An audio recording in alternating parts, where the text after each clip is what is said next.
To appreciate what we are doing here, let's take a look at the progress we are making. In level 2, we didn't really have a hand rig, aside from a single thumb bone. In level 2, we added basic finger bones, but without any automation.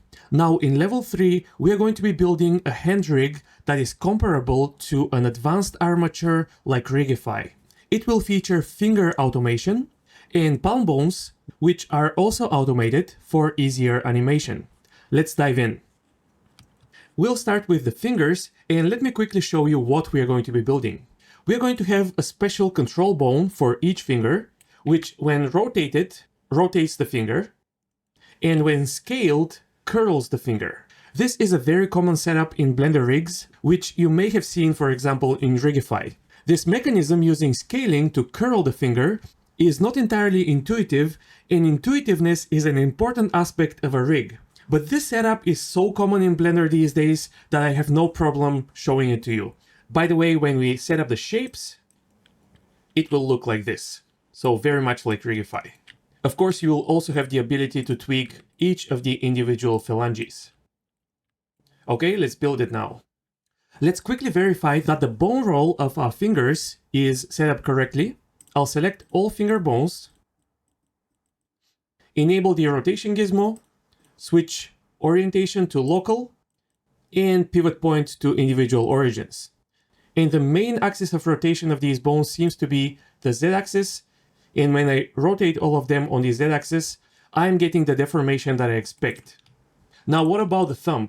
The thumb seems to be rotating on the x-axis. As we did in level 2, we want to unify the axis, so that when I rotate all fingers and the thumb on a specific axis, they all act in a logical manner. So I'll go to edit mode, press Ctrl R to roll these bones, and type 90 on the numpad.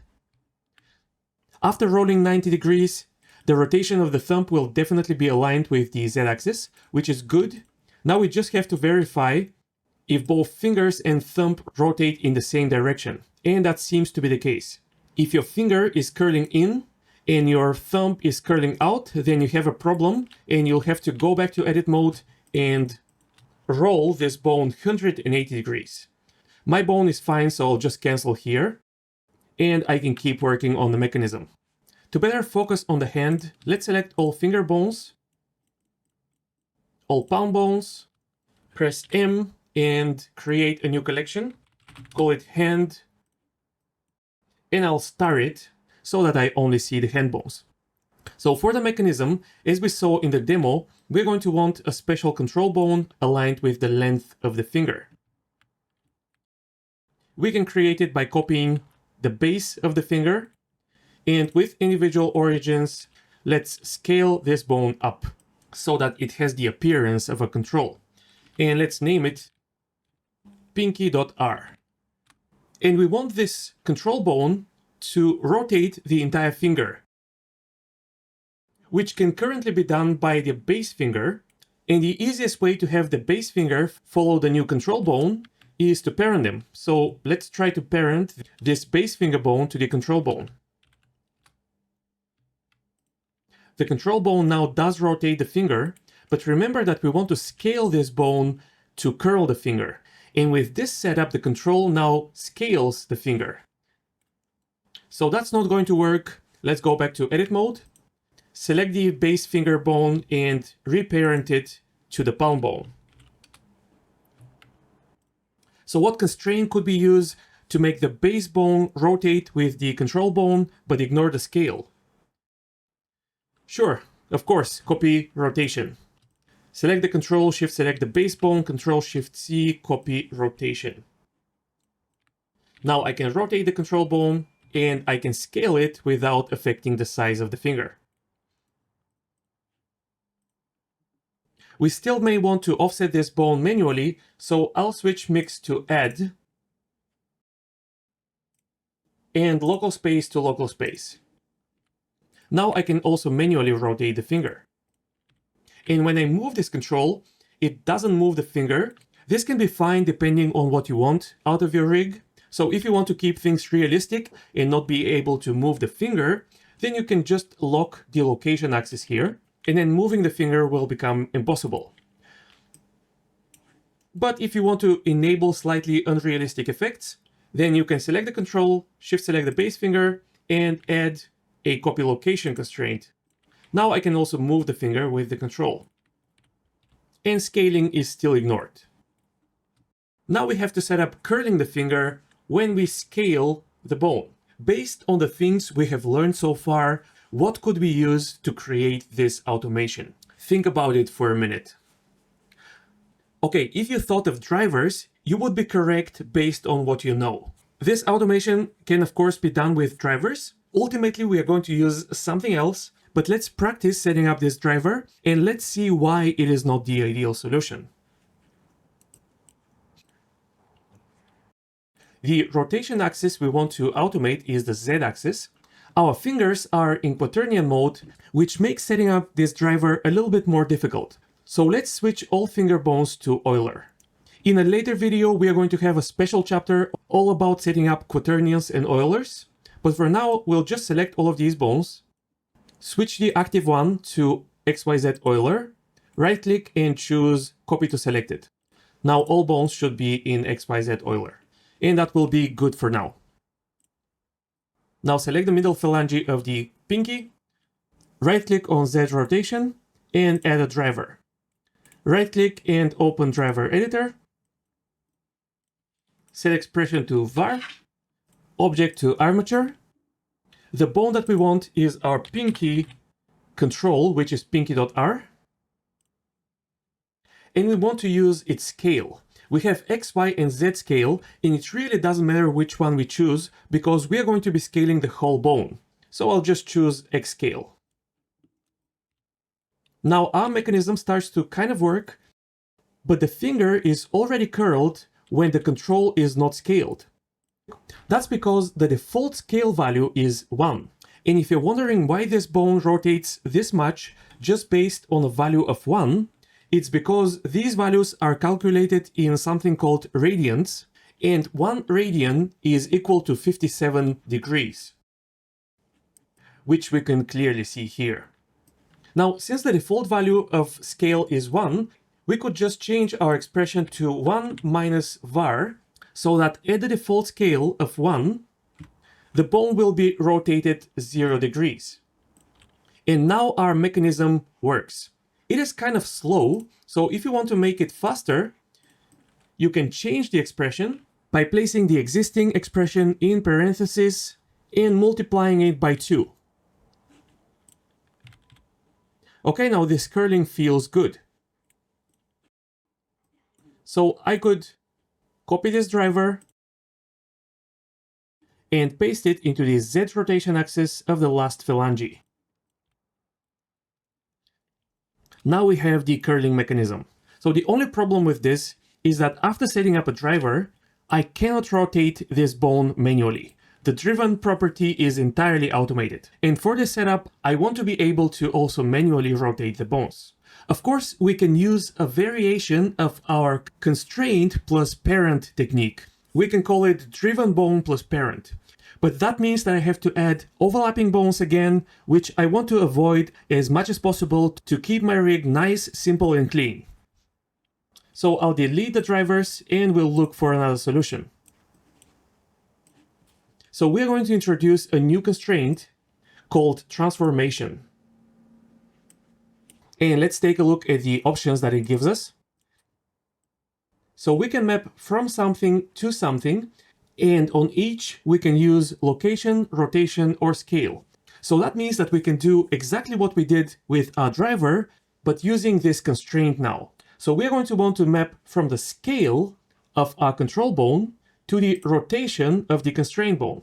So the scale will drive the rotation. Let's manually set up the target. It will be the armature, and the bone will be pinky.r, our control bone. We want to rotate the bone in local space, so let's switch to local space and local space. Transformation is a very powerful constraint, so let's take a minute to actually understand what's happening. So we're using the scale of our target bone to affect the rotation of the constraint bone. For scale, we have X, Y, and Z values, and by default, it is set up so the X scale will drive the X rotation. The Y scale will drive the Y rotation, and the Z scale will drive the Z rotation. We can change the source axis here, and for example, if I set this to Z, then the Z scale will be driving the X rotation. So we have these options, but luckily for us, here the setup is much simpler. We want just any of the scale axes to drive the Z rotation. So let's use the defaults. Z scale will drive Z rotation. The defaults here are set up so that initially this constraint does nothing. So we have to set the Z minimum to 0, so that when scaling this bone from 0 to 1, the rotation of the bone will be affected. So now what we are mapping is the range of scale from 0 to 1 to a range of rotation values down here. So when I scale this bone, what I want is that the finger bone curls in, which means that it has to get a positive Z value. So the closer scale is to 0, the higher the rotation value has to be. So I'm going to set minimum rotation to 90. This means that a scale of 0 will make the finger bone curl 90 degrees. Let's test it, and it works. Now, if you want this bone to curl more, you can just increase this value. So it may be a little bit confusing that the minimum value here is a high positive value, and it's higher than the max value. But try to think of it as mapping ranges, and then it makes sense. Now, if I select the middle phalange and select this one, which already has the constraint, and go to Constraints, Copy Constraints, I'll have my entire setup. The cool thing is that this constraint is set to mix add by default, so I can also manually rotate these bones, which was what I wanted. When I scale this bone down, I'm curling the finger, but when I start scaling it up, nothing happens. So if we enable the Extrapolate option on the transformation constraint, then scaling up will start to affect the finger, and it will start curling in the opposite direction, which to a degree is possible even for a realistic hand. So let's keep this. So without Extrapolate, this range between 0 and 120 is all we'll get. When we enable Extrapolate, Blender takes the range that we defined and extends it into infinity in both directions. Okay, as always, we're taking our time to understand things and to try things and to learn new things. But now the whole setup is done, so let's just apply it to the rest of the fingers. Now, of course, I could duplicate this finger again and make it bigger. That is a great option, but just to learn something new, let's isolate this rig. Select the pinky control, Shift D and duplicate it. Set snapping to vertex. Snapping is off. And then I'll move the bone with G and hold Control to snap it at the next finger. Shift D again, hold Control and snap it to the next finger.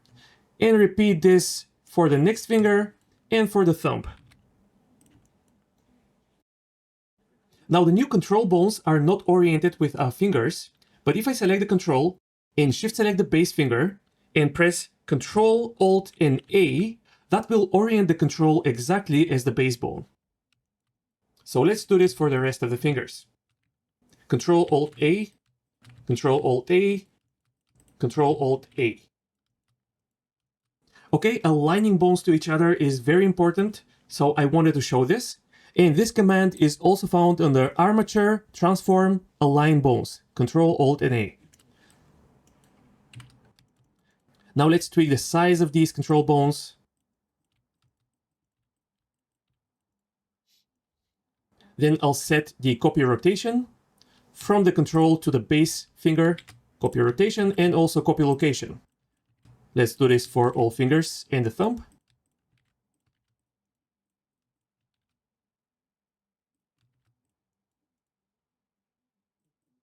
And I want the copy rotation to be local space, and mix to add. So I'll hide all controls. Select all of these base fingers. Change the active one to local space, and mix to add. And then right click, copy to select it, right click, copy to selected, right-click, copy to selected. Now all bones should have the same setup. Now, setting up the transformation constraint can be a little bit tedious for each bone, so let's select all bones that need to have this constraint. Then select one of the bones on the pinky where the constraint is already set up. Pause, constraints, copy constraints. And now all we have to do is change the target bone for each one. So let's unhide the control bones and name them properly. This will be ring.r, middle.r, index.r, and thumb.r. Okay, now I'll select both of these fingers. Change the target to ring.r, right-click, copy to selected. Then the next two. Target is middle.r, right-click, copy to selected. Index.r, right-click, copy to selected. And finally the thumb.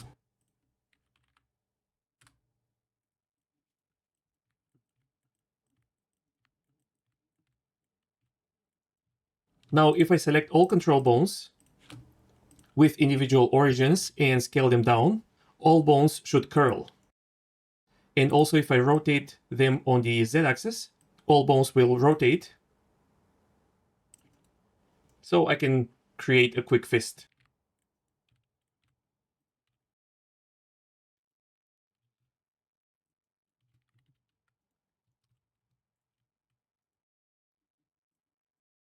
The fingers is set up, and we are going to move on and automate the palm. Now let's quickly test the palm, and you may see some weird rotation in the fingers. That is because the finger controls are not parented correctly to the respective palm bones because of the way I created them, but let's quickly parent them. Just select the finger control bone, shift select the closest palm, and parent them with keep offset. The thumb will also be parented to the closest palm bone.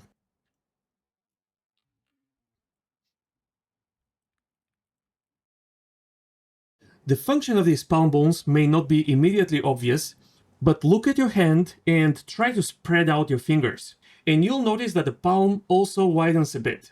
And that's because the so-called metacarpal bones inside the palm are doing part of this motion. Also, if you make a fist and squeeze tightly, you'll notice that your pinky goes much lower than your index finger.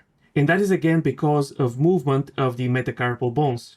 Okay, it's just 4 bones, so we could manually animate them, but the movement of these bones is mostly automatic. What happens mostly is that the outside palm bone moves and the other palm bones move with it slightly.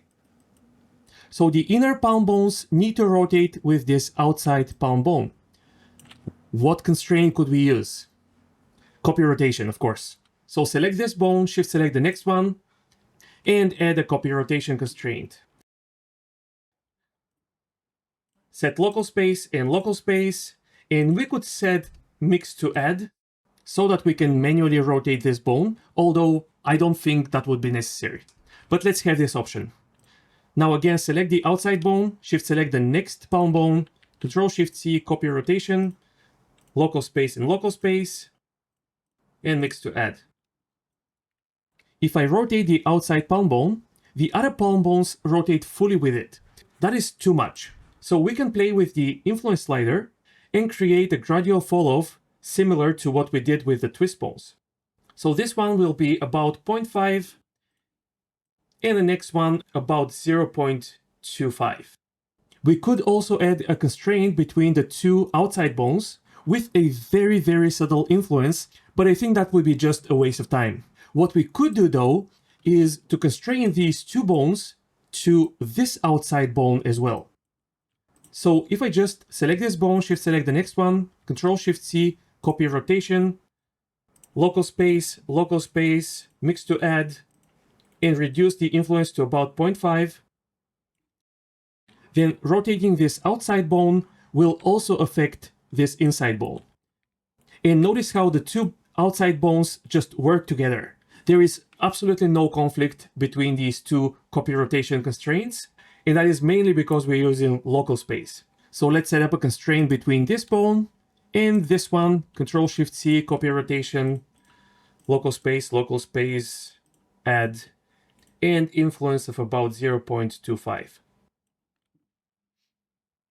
Now, if we look at this result, it looks kind of ridiculous. And that is because the movement of the palm is meant to be extremely subtle. A rotation of 5 degrees or so is already kind of extreme. So you could add a limit rotation constraint on the outside bones so that you impose rotation within certain realistic limits. Feel free to do so. Personally, I won't do this. I want to allow the animator to do something extreme if they wanted to, and it will be up to them to keep the rotation of these palm bones very subtle. So mainly we are going to be rotating this outside bone and occasionally the other one. And that is the full hand setup. Next, we are going to do the setup for the mechanical arm. For the most part, we can just symmetrize and reuse the mechanisms from the right arm. The mechanical arm is actually simpler in many ways. For example, it doesn't need any twist bones or palm bones. So we can symmetrize only the parts that we need from the right arm and things will be almost done. An important thing to consider here will be the slight asymmetry between the right and left arm, but I'll show you exactly how to handle it and we'll learn important differences between edit mode symmetry and pose mode symmetry. Let me unhide all bones by unstarring everything and enabling the eye icon on all collections. I'll press Alt-H as well and then go to edit mode and also press Alt-H because bones can be visible in one mode but not in the other. And before we go on setting up the right arm, there are a couple of bones in this rig that need attention. Let's go to pose mode and try moving, rotating, and scaling the root bone. When transforming the root in any way, the whole character and all bones should just transform with it like a single unit. If anything behaves independently, then the root is not really fulfilling its purpose. When I move the root, the arm IK doesn't move with it. And when I rotate it, all FK limbs are in their isolated state, so they don't follow the root. And also the settings bone does not move with the rig. I encourage you to stop the video here and think of the reason these bones do not follow the root. Making sense of these relationships is quite important. Okay, a little hint, all of the problems I mentioned are a matter of simple parenting. So if you could not figure it out the first time, maybe give it another shot with this hint in mind. Okay, here is the reason. All of these parts that don't move with the root are simply not part of its hierarchy. Let me reset everything and go to edit mode and I'll start only the IK collection, for example. And so if you remember when I created this IK target bone, I pressed Alt-P and clear parent. So it is not parented to the root. And I did the exact same thing for the FK follow bones. So all I need to do is parent these bones to the root bone. And you should be able to do this easily, but let's take a look at something we haven't explored much yet. And that is the hierarchy view. If we go to the outliner and click on this triangle to see what we have under the armature, we can then expand the armature data, and that will give us a view of all of the bones that are directly under the armature. In other words, bones that are not parented to anything. And one of these bones is of course the root. If I expand its hierarchy, I can see even deeper into the parenting of the bones. But we also have 5 other bones that are not parented to anything. And those are exactly the bones that we saw, the rig settings, the IK target bone, and all of the follow bones. And this hierarchy view can be very important. It can tell you a lot about the relationships between the bones in your rig. Personally, I don't use it much, and that is mainly because of the way my mind works. If I just look at this view, unless I really focus at it, it kind of looks like gibberish to me. So it depends on how your brain works. Some people will find this very useful, And other people like me are more likely to just go to pose mode and move things around and try to figure out how the rig works. Something that Blender lacks compared to other 3D software such as Maya and Max is a more visual hierarchy view. Hopefully we'll get something like this in the near future, but for now this hierarchy view is the best we get. By the way, when I'm in edit mode, I see the bones here under the armature data, but when I go to pose mode, I'll kind of see the same bones under pose. This still confuses me a bit, but that is what we get. So I'll go back to edit mode. And now, instead of parenting the bones in the usual way, selecting the bones, Control P, keep offset and so on, let's do it another way. I'll just select one bone that I want to parent, for example, the IK target, then go to the bone tab, and you should be in edit mode. If you're in pose mode, this parent field will be grayed out, but in edit mode, it's available. Now I can click on it and select the root as parent, and that will set the parenting. This is what happens when you press Control P. Now, if you look at the hierarchy, the target bone seems to be still outside of the root hierarchy. But if I click on the outliner, then it will be updated. So it was already updated, it's just that the outliner view lags behind. So now you'll find this bone under the root hierarchy. Okay, let's select one of the follow bones and also parent it to the root. Let's select the next one, parent it to the root, and the final one and parent it to the root. And now if I click, everything will be updated. Now for the settings bone, I can also parent it to the root, but I'll go back to my collections and unhide everything. And instead I'll parent it to the head bone. But let's do it from the parent field again. I'll click here and type head, and then click on the head bone. Now the settings bone will be parented to the head bone. Parenting it to the root is also fine. But parenting it to the head will give me a more stable location for this bone. It will always be near the head. Okay, great. Now everything should be fixed, and the character and the whole rig should move, rotate, and scale with the root bone. By the way, I admit that these issues that we just fixed were an oversight on my part. I could have planned the videos perfectly and just told you to click here and then click there and parent those bones. But real rigging is different from following a tutorial. It's a lot messier. You often make a mistake, then you have to go back and fix it. So the way I create this course, I have a perfect idea of the rig we are building and the major steps that we need to take. At the same time, I don't have every little step written down while recording the videos. So this gives the videos a good structure, but we also get ourselves in more real-world situations where we have to go back and fix something. You are almost out of the valley of the suck when it comes to your understanding of the rigging tools in Blender. But there is another important aspect that is not part of Blender at all, and that is your mindset. If you believe that everything has to be smooth sailing from start to finish, it can cause you to give up and fail. Accepting that you will have to bang your head against the wall occasionally is better for your long-term success. Rigging is both artistic and technical, and getting frustrated occasionally is normal. Okay, back to actual rigging. Let's set up the mechanical arm now. As I said in the beginning, about 80% of the work will be done for us by just symmetrizing the right arm mechanism. And the rest will be restoring the drivers, which are not symmetrized, and most importantly, tweaking the symmetry. Okay, so let's hide some bones that we don't need.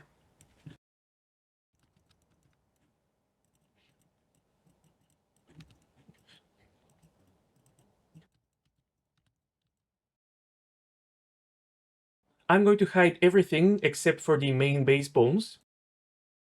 And now I want to isolate these twist bones on a separate layer because I don't want to symmetrize them and I want to have a nice way to just hide them away. So let's hide these big bones, which will give me access to all of the twist bones.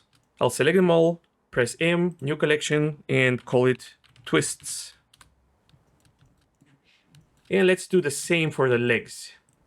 Hide the big bones, select all of the twist bones, M, and move them to the twists collection. And now I can hide the twists. I'll press Alt-H, and now unhide FK and IK bones, and the hand bones. Now I can select everything here on the right arm. Let's just box select over everything. And now I want to deselect the palm bones because I don't want to symmetrize them. I'm holding Control while box selecting, and that deselects the bones.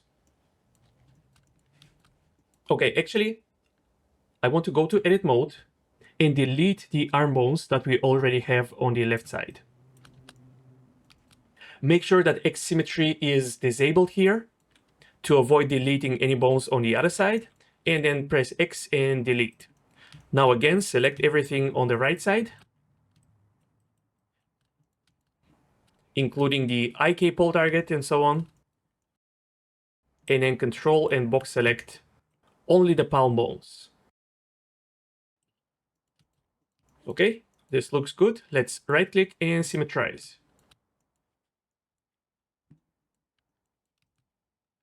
I'll go to pose mode, grab the IK target and move it a bit, and then the FK and move it as well. So I can see that the fingers weren't properly parented to the hand.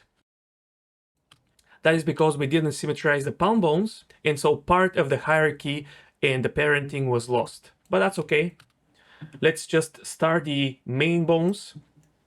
Go to Edit Mode. I also have to start the hand bones because the fingers are on that layer. So now what I need to do is parent all of the first phalanges and the control bones to the hand bone.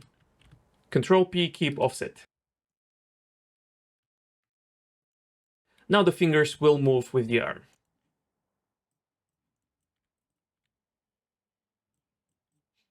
Okay, now let's go to a settings bone and create properties for the IK-FK switching of this arm and also for the follow mechanism. So we'll go to the bone tab, scroll down, click on new twice, and then edit the property. Let's call this one left arm FK IK. Set step to 1 and press OK. And the other property will be left arm follow. Step to 1 and press OK. Okay, first I'm going to right click on the left arm FK IK property, copy data path, and to set up the IK FK switching, I have to focus on the main bones. So I'll start them, select the upper arm, go to Constraints, right click on the influence of copy transforms IK, add a driver, expression to var, single property, select the armature, and paste what we copied into the path. Then right click on the influence, copy the driver, go to the lower arm, paste the driver, and paste it on the hand as well. Now we can switch between IK and FK for the mechanical arm. Now let's start only the FK bones. Actually, before that, I want to switch IK FK to 0 so that I'm in FK mode and I can test the mechanism. And also let's right click on the left arm follow property and copy the data path. Go to the follow FK bone, go to Constraints, right click on the copy rotation influence, add a driver, expression var, single property, armature, and paste.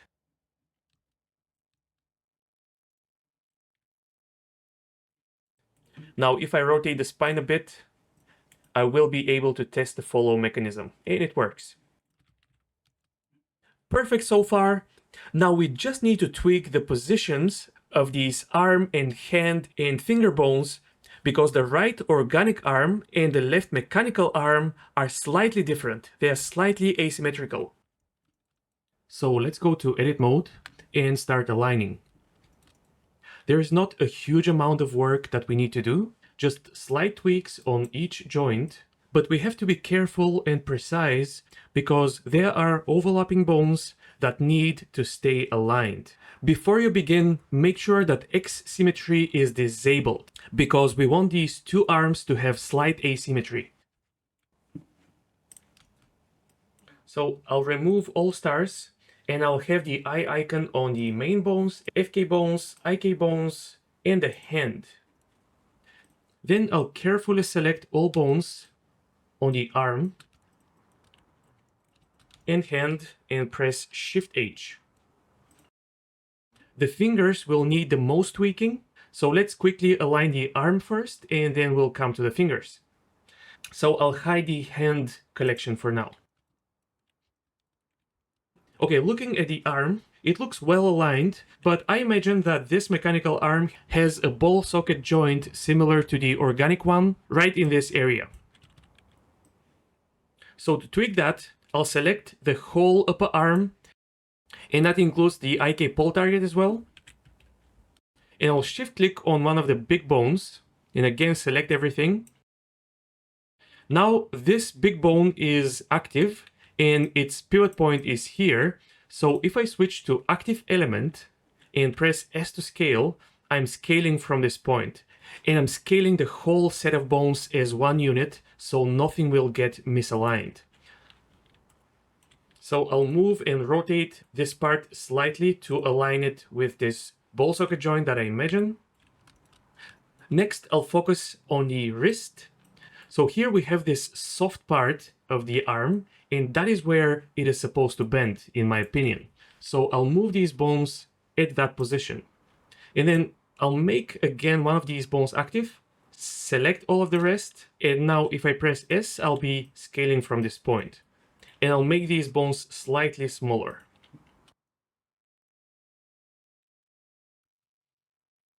Other than that, it's looking good. So let's focus on this elbow joint now. I'll select two of these big bones. And then I want to look at these bones exactly from the top, meaning that this upper part of the bones should be aligned perfectly with my view. And Blender has a function to do just that. If we go to View, Align View to Active, we can choose from a couple of options. They're not very intuitive, so I'll right-click on this option and add it to my quick favorites. Now I can just press Q and go through these one by one. So this is a perfect front view, a perfect back view. These are side views. And here we have bottom view, and the last one will be my top view, which I was looking for. So here I see this part of the mechanical arm, and I imagine that here would be the point where the lower arm rotates on. So I'll select this joint and move it into place. And I guess this joint needs to move a little bit deeper into the volume of the arm, something like this. So I'll box select like this to also include the mechanism bones and move this point. Maybe slight adjustment of the hand as well. And this is looking good. Now I'll go to the normal front view and then back to perspective.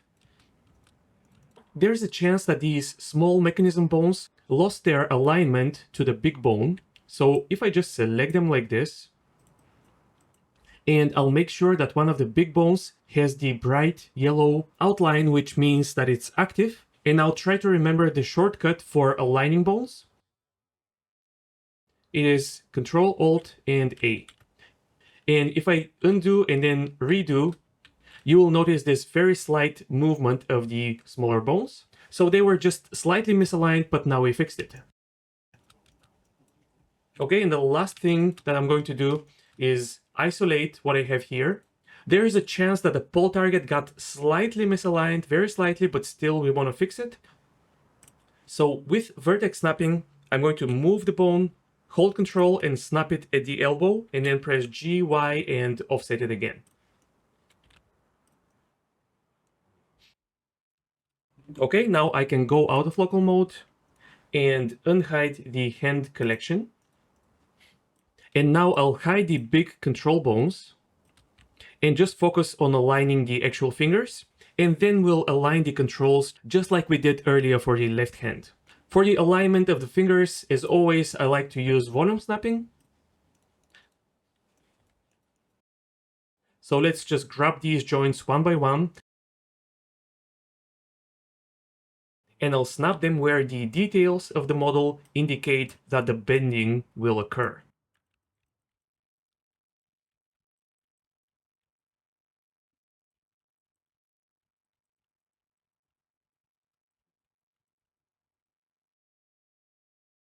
Let's roll these finger bones so that they align with the geometry exactly. Then I'll do my straightening technique. I'll switch pivot point to bounding box center, orientation to normal, enable scaling, and scale on the z-axis. Press 0 and then enter. Then from the side view, it seems like the base of the fingers weren't snapped exactly in the center of the volume here. So try this. Enable Snap Peel Object. This is a special object for volume snapping, which considers several overlapping objects. Here, the fingers and the palm are not connected. They're separate geometries. And so when we enable this option, we'll get better volume snapping. There we go. So after this, if you need to tweak the roll and straighten the fingers again,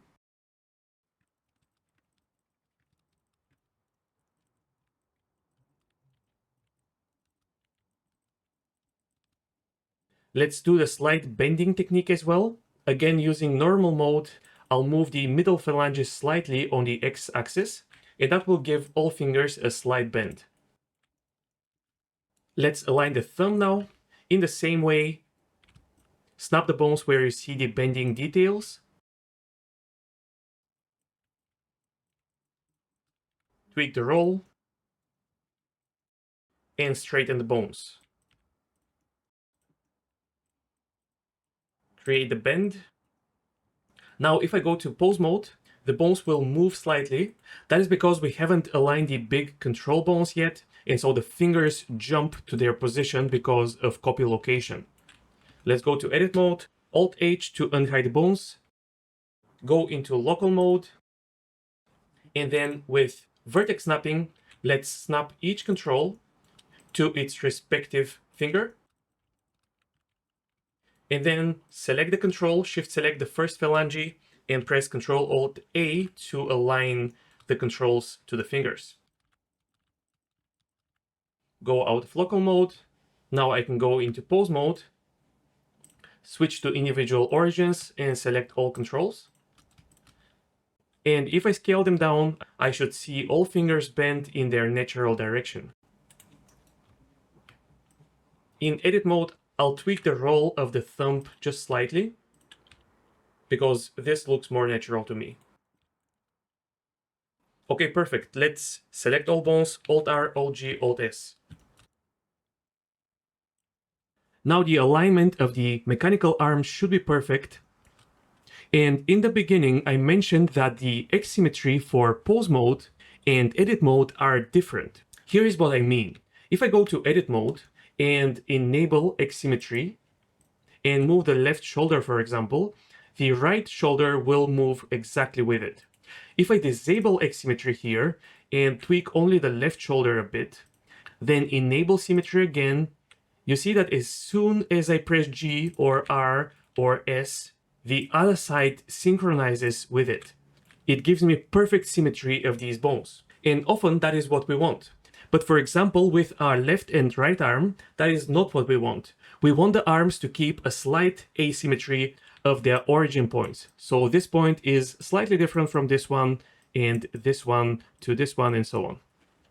So if you need to tweak one of the arms in edit mode, don't forget to disable X symmetry, because if you have it enabled, that will symmetrize the bones, and we don't want that. On the other hand, if you want to tweak the legs, then do enable X symmetry. So I want to disable X symmetry just to be safe, but before I do, let's go to pose mode.